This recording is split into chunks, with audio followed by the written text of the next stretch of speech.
Si tu souhaites avoir des conseils beauté, prendre soin de toi chaque jour, réaliser des recettes simples et l'emmener partout avec toi, voici ton tout nouveau podcast dédié à la beauté et lifestyle pour te guider dans ta vie quotidienne sur des thèmes qui t'aideront à prendre soin de toi. Moi, c'est Elodie, entrepreneuse beauté et esthéticienne.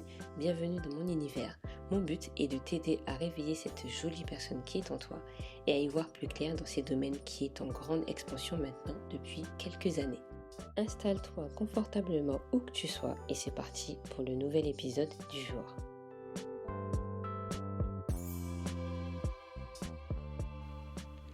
Hello les beauties, j'espère que vous allez bien. Nous voici pour un tout nouvel épisode du jour.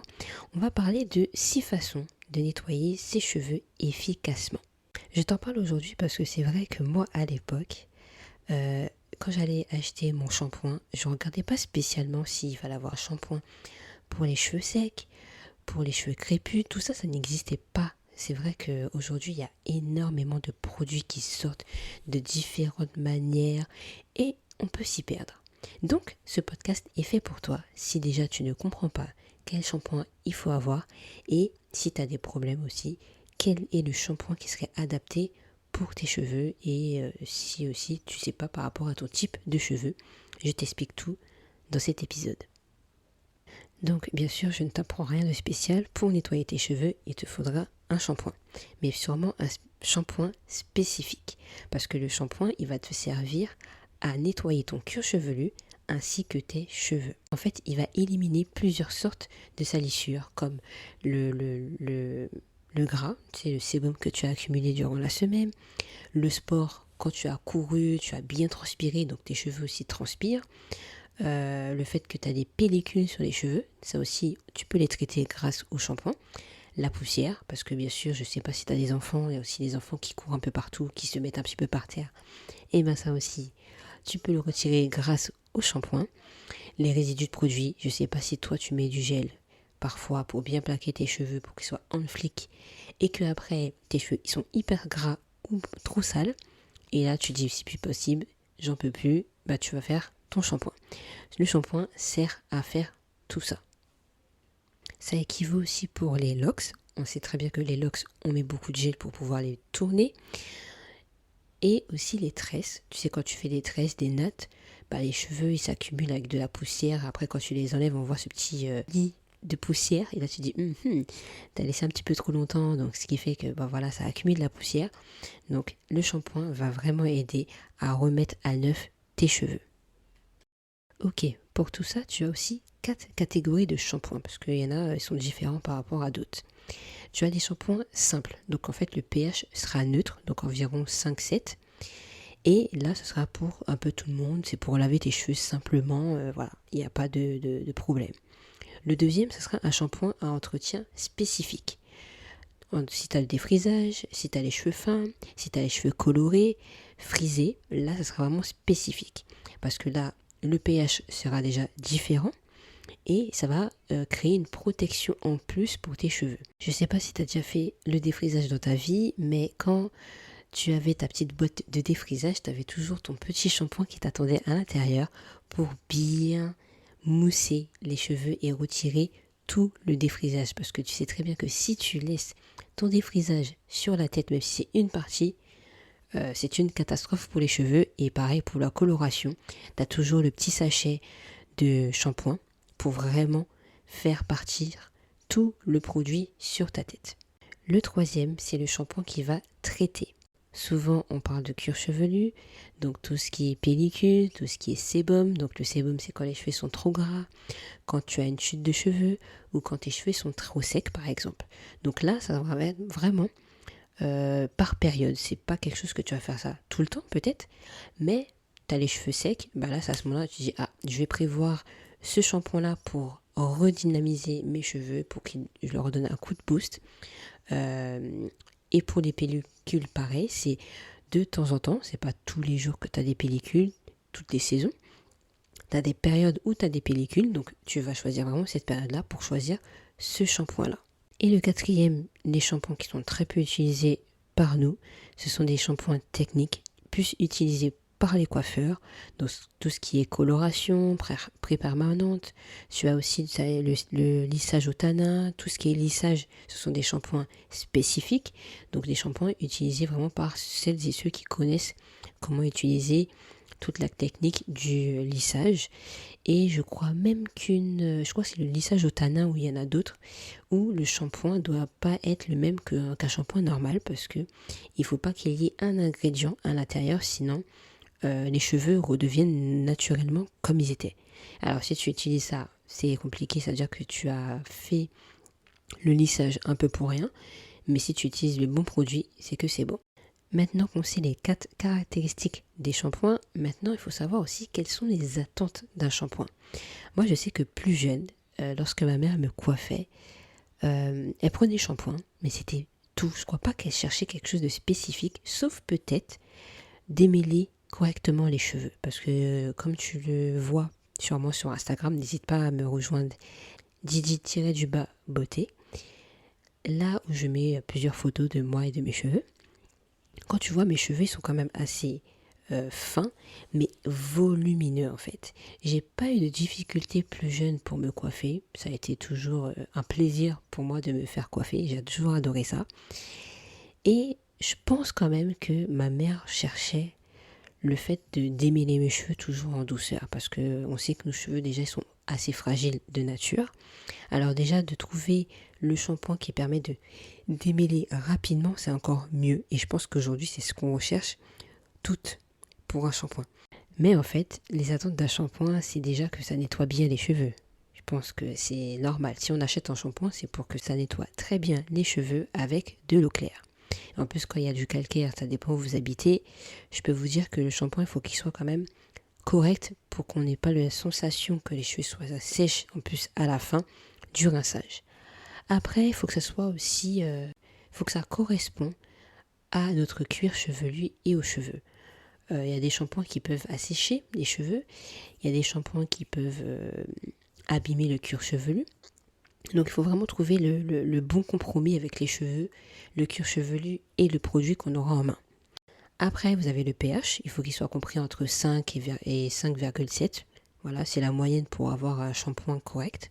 Le troisième, c'est qu'il faut un petit peu de mousse. Moi, je dirais qu'il n'en faut même pas, parce que, à nos yeux, plus il y a de la mousse, plus ça nettoie les cheveux. Mais en fait, c'est faux.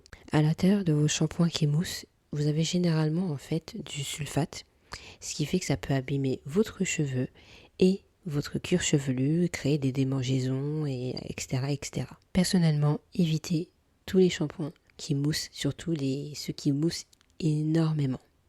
Parlons maintenant des formes de shampoing, parce qu'il en existe plusieurs maintenant par rapport à avant, et je vais vous détailler tout ça. Le premier, c'est le shampoing sec bombe aérosol. Vous savez, le petit shampoing qui fait comme un déodorant là, que vous mettez un peu sur la tête, sur les séparations. Je ne sais pas si c'est adapté pour tout type de cheveux. Moi, j'en ai reçu un, donc je l'ai testé vite fait. Je me suis dit, bon bah, je l'ai à la maison, je vais pas le jeter, je vais tester, je vais voir un peu ce que ça donne. C'est plutôt bien. Je trouve que c'est pas mal pour retarder le shampoing normal de 1 ou 2 jours. Je voulais voir aussi au niveau des pellicules, ça changeait quelque chose.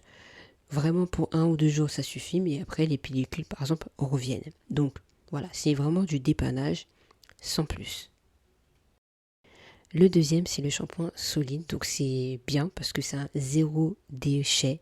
Si vous voulez pas gaspiller, avoir des papiers partout, voilà, je trouve que c'est une belle alternative. C'est généralement fait maison, fait main. Et je trouve que c'est plutôt pas mal. Je ne l'ai jamais encore testé. J'en ai un à la maison que je vais tester dans pas très longtemps. Et je vous dirai un petit peu plus sur Instagram. N'hésitez pas à me suivre sur YouTube aussi. Je vous mettrai tous les liens dans la description.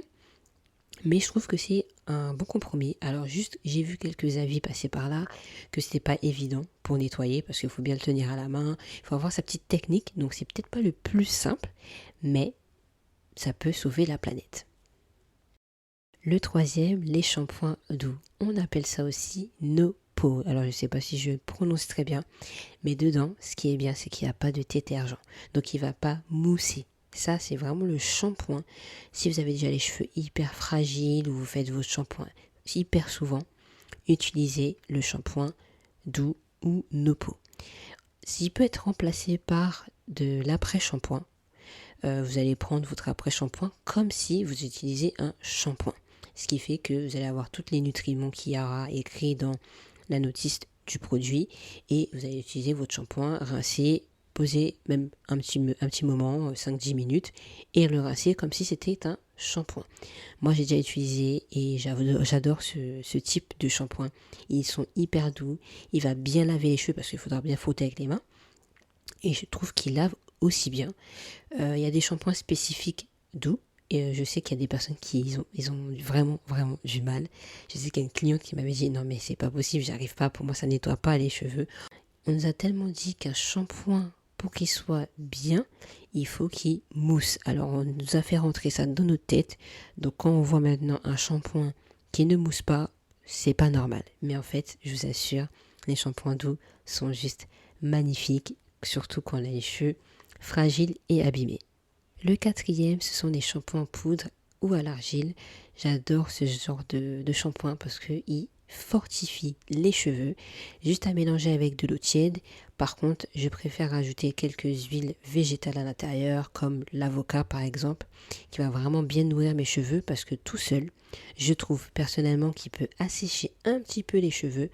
Et moi, je veux que mes cheveux soient nettoyés, mais pas qu'ils soient asséchés après mon rinçage. Donc ce sont des choses qui vont vraiment fortifier mes cheveux. Je le fais peut-être pas souvent, mais c'est vrai qu'au moment où je sens que mes cheveux sont fragilisés, j'utilise les poudres, les plantes ayurvédiques.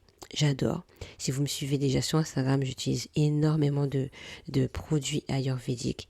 Et ça, je peux vous conseiller quand vous avez vraiment une carence au niveau de vos cheveux. Vous allez voir, elle est là la différence. Si vous avez les cheveux gras, l'argile blanche ou verte est très bien pour vos cheveux. Vous mettez un petit peu d'eau tiède, pareil. Vous mettez quelques cuillères d'argile. Vous mélangez le tout et vous mettez sous vos cheveux. Et vous allez voir qu'en fait, l'argile va absorber votre sébum des cheveux et vous allez retarder le plus que possible les shampoings que vous allez faire. Le shampoing liquide, vous le connaissez tous. Ça, c'est le shampoing que tout le monde connaît. On a tous déjà utilisé. Il existe depuis des millénaires, donc je vais pas trop en parler. Celui-ci, généralement, mousse. Il peut moins mousser que d'autres. Mais voilà, c'est le petit tube où vous mettez dans votre main. Vous massez vos cheveux. Vous nettoyez bien votre cuir chevelu et les cheveux. Et puis, on rince et on refait une deuxième fois. Enfin bref, vous le connaissez déjà. Et le petit dernier, c'est le shampoing gommant. Alors celui-ci, il y aura des petites graines dedans, ça dépend de quel fruit qu'ils ont remis dedans. Et vous allez pouvoir masser le cuir chevelu pour enlever, par exemple, les pellicules, les petites peaux qui se trouvent sur votre cuir chevelu. C'est très bien, moi j'adore ce genre de produit, mais très compliqué à rincer. J'ai déjà utilisé et les graines restent encore dans la tête, donc il faut refaire son shampoing pour enlever les 90% des graines, mais il en reste toujours quelques pourcentages quand tu vas te coiffer après. Donc c'est un bon compromis, mais je trouve que c'est pas encore au top. Bon alors, la dernière étape, quelle est la fréquence pour faire un shampoing? Je t'explique tout ça. Alors, pour les personnes qui ont les cheveux gras, par exemple, vaut mieux le faire 2 fois par semaine. Je dirais que plus ça fait énorme. Je sais qu'il y en a beaucoup qui me disent non mais je peux pas, mes cheveux sont trop gras et tout, c'est compliqué. Je sais. Ben à ce moment-là, utilise des shampoings qui vont pour les cheveux gras. Comme je l'ai dit juste avant, l'argile blanche ou verte qui va te permettre vraiment de récupérer tout ce sébum sur les cheveux et de reculer tes shampoings. C'est le meilleur à faire pour garder tes cheveux un peu plus sainement. Pour celles et ceux qui ont les cheveux secs, je conseille de faire 3 à 4 fois par mois ou sinon d'utiliser les Nopo entre chaque shampoing pour justement adoucir un peu le côté cheveux secs et trop de shampoing en même temps. Tu as aussi les shampoings clarifiants. Moi, j'en fais toujours 1 fois par mois pour retirer vraiment tous les produits que j'ai accumulés sur les 4 semaines dernières et remettre mes cheveux à neuf et ainsi que mes mon cuir chevelu. Parce que on met tellement de produits entre le gel, entre la crème qu'on a mis, la crème fouettée qu'on a mis là-bas, l'huile qu'on a mis là-bas, ça peut faire énormément. Donc quand tu vas étouffer tes cheveux, le shampoing clarifiant va te permettre vraiment de remettre à neuf et de remettre des produits sainement sur des cheveux sains. Et si tu as une coloration ou des frisages ou lissage, enfin tu as dénaturé tes cheveux, n'hésite pas à ne pas prendre des shampoings trop agressifs, mais plutôt des shampoings nourrissants qui va fortifier tes cheveux et qui va garder un maximum ta couleur que tu as faite. J'espère que j'ai pu t'éclairer sur le nettoyage des cheveux et quel shampoing utiliser, quelle fréquence. C'est des questions qui m'ont toujours été demandées via mes réseaux sociaux.